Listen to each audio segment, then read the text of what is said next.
भगवान श्री कृष्ण से कितना कुछ छूटा। पहले माँ छूटी, फिर पिता छूटे, फिर यशोदा और नंद बाबा मिले, वो भी छूट गए। संगी साथी छूट गए, राधा भी छूट गई, गोकुल फिर छूट गया, मथुरा भी मिली, वो भी छूट गई। श्री कृष्ण से जीवन भर कुछ न कुछ छूटता ही रहा। अगर नहीं छूटा तो वो था उनका देवत्व, उनकी मुस्कान, उनकी सकारात्मकता। इतना सब होने के बाद भी भगवान श्री कृष्ण दुख के नहीं, उत्सव के प्रतीक हैं। सब कुछ टूटने पर भी कैसे खुश रहा जाता है, ये श्री कृष्ण से अच्छा कोई सिखा ही नहीं सकता। माना कि दुनिया सुपर फास्ट है और आप कछुआ छाप, लेकिन इससे क्या फर्क पड़ता है। जीने के लिए तो चलते रहना जरूरी है, न कि बहुत तेज भागते रहना। भागने वाले थक जाते हैं, रुक जाते हैं, लेकिन चलने वाले चलते जाते हैं, चाहे कितना भी दूर क्यों ना सफर हो।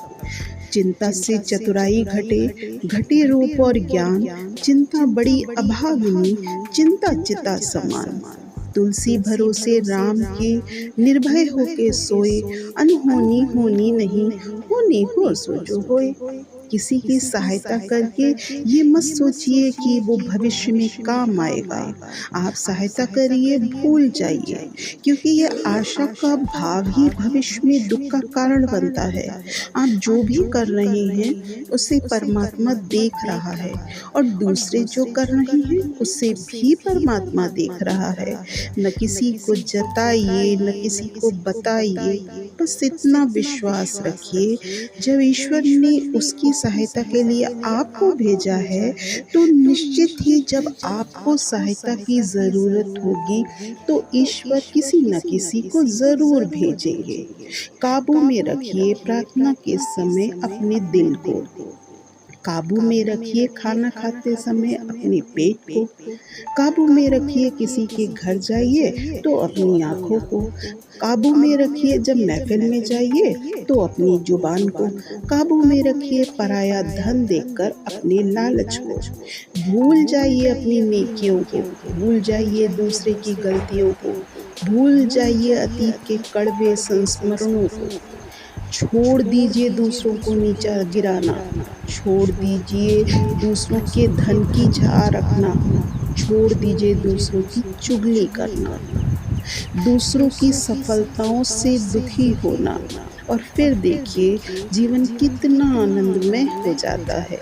एक व्यक्ति ने एक फकीर से पूछा, उत्सव मनाने का बेहतरीन दिन कौन सा है। फकीर ने मुस्कुराकर कहा, मौत से एक दिन पहले। व्यक्ति ने इस पर कहा कि मौत का तो कोई दिन ही नहीं होता।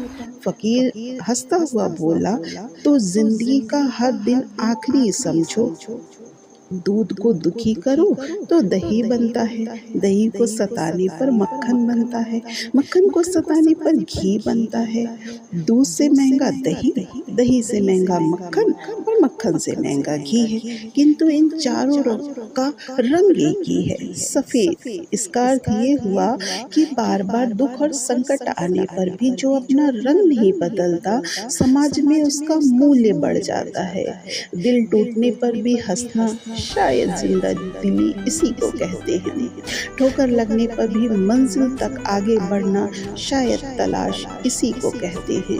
किसी को चाह कर के भी न पाना शायद चाहत इसी को कहते हैं। टूटे खंडर में बिना तेल के दिया जलाना शायद उम्मीद इसी को कहते हैं। गिर जाने पर फिर से खड़ा हो जाना शायद हिम्मत इसी को कहते हैं। और ये उम्मीद, हिम्मत, चाहत और तलाश शायद जिंदगी इसी को कहते हैं। फिर मिलेंगे साथियों अगले वीडियो के साथ। तब तक के लिए अपना ख्याल रखना और हमेशा खुश रहना। धन्यवाद।